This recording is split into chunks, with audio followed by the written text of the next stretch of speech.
Hey you guys, I am so excited to be here because you know what? This is my actual birthday today. And I'm turning 50. For those of you who know me, 50 again. But you know what? I'm really comfortable being in my 50s. I'm really good with it. Now, if you tell me I look like I'm 50, I'll fucking fight you.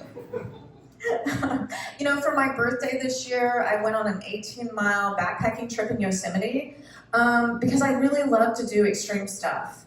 You know, I do extreme hiking, I do big wave surfing, I do stand-up.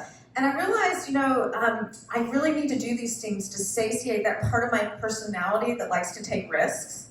Because otherwise, I'm afraid I'll just end up at a swingers party doing cocaine or what I hope is cocaine off a stranger's ass. A little bit of an awkward transition here. I just found out I'm going to be a grandma. Yeah, and I'm excited about the baby, but I'm not excited to tell people I'm going to be a grandma. Because, you know, grandma sounds like so unsexy and old. So I've been trying to figure out what a good grandma name would be. And, you know, because I want something that's like kind of cute and grandma-ish, but also has sex appeal. So I think my grandma name is going to be Gigi.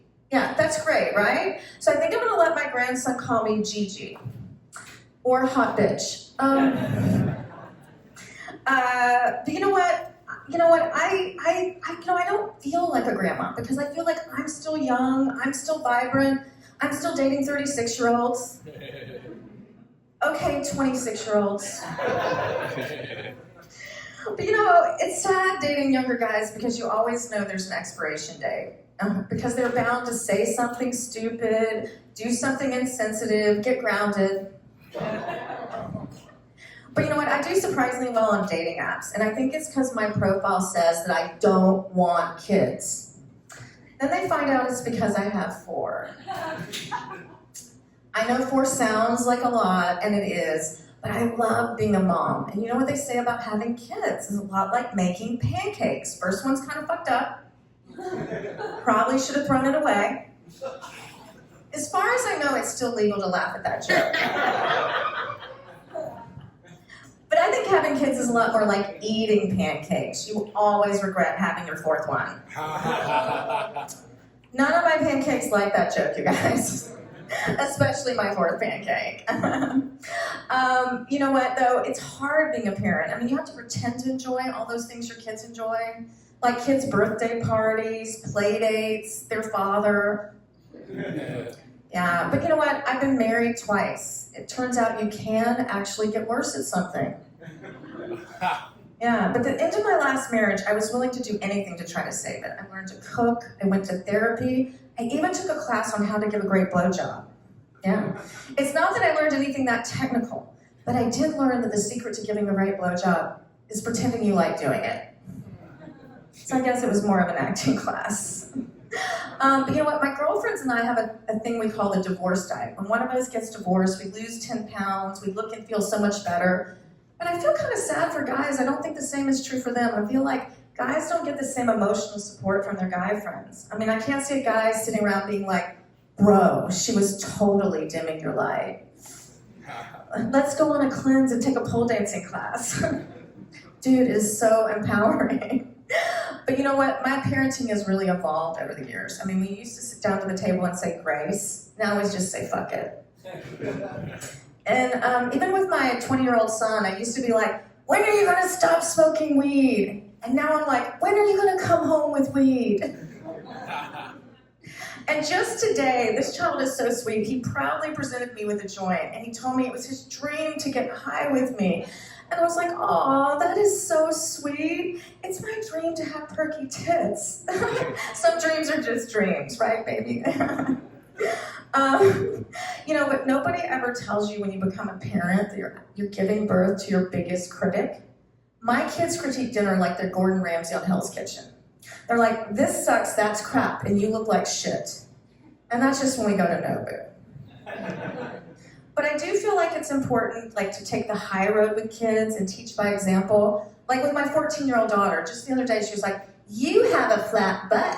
And I was like, well, that may be true, But it's better than having a flat chest, nerd. Aw, are you feeling sorry for her now? Really? Flat butt? You're feeling sorry for her? She just started school. Hallelujah for school. I've never been so glad for school to start this year. But her teacher assigned a really hard assignment. She had to write a horror story with like all these characters and plot twists, and I'm a writer, and so I thought I'd help her just a little bit. And before I knew it, we got a 99 out of 100. And the teacher was like, Sadie, what inspired you to write about menopause? Speaking of menopause, I am in my 50s, and when you get to be this age, your hormones go crazy.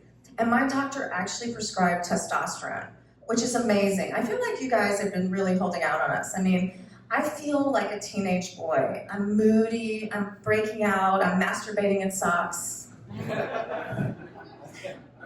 But the testosterone also had an extra added benefit. It made me lose a lot of weight. But you know what? People always think I'm on Ozempic, and I'm like, that is ridiculous. I would never admit that. But you know what? Losing weight is great and all until you happen to get a glimpse of your naked butt in the mirror, and then it's a reason to just never ever do doggy style again. Nah. It's not that I don't like my body, I do, but it's hard not to compare it to what it was like before. And now my butt is just kind of like a bouncy house that's been at a kid's birthday party too long. I mean, it's sad, deflated, and way too many people have played with it. You guys look really scared. That's how I know you're picturing my butt. Is anybody here still on dating apps? Anybody still doing that? Oh, I know you are. Yeah. Do you like them? Better than nothing. I feel like dating apps have turned people into the equivalent of fast food. They're not good for you, but they're hot and available right now. Yeah, like this one guy I dated, he was just like Chick-fil-A, warm, delicious, but my gay friends were not having it. And this other guy, he was just like Subway, a foot long, but kind of weird with my kid. Okay, you guys are a little slow right now. I guess there are a lot of Jared fans out there or something. And the last guy, he was truly a happy meal. He left a smile on my face, but the toy was the best part. Thank you guys very much. I'm Maggie Hyde.